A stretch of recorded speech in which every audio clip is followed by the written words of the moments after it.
about your first experience flying a jet? Yeah, sure can. Yeah.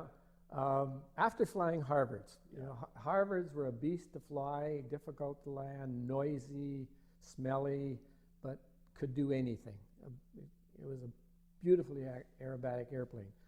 And so I remember, and I'm thinking back now and I can still visualize that first flight taking off at Portage La Prairie on the east-west runway, and we were heading west.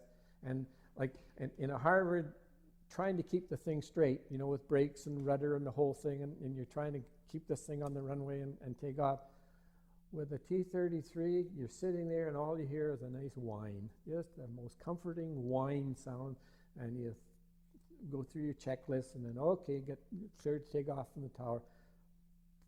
Full throttle, check that you got 98% or more power, and she just rolls straight down the runway, just beautiful. And you have to just sit there, ease back on the stick, nose wheel comes up, and it just climbs, geared up, and you're going like hell compared to a Harvard.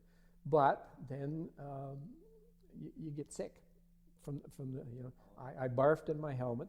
I vomited in my helmet because, you're up there and you're pulling G-forces because in a T-33, if you wanted to turn a corner, you didn't just bank and go around the corner. That would take you miles and miles. So what you did, you put it up on a wingtip, and then you suck back on your elevators, and you pulled the thing around the corner, so that you had to pull 2, 3, 4 G just to get around the corner.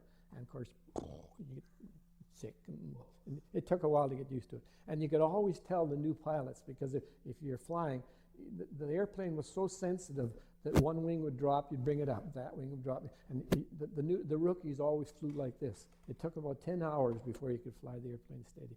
But it was a beautiful little airplane. Yeah, could do anything. Anything at all.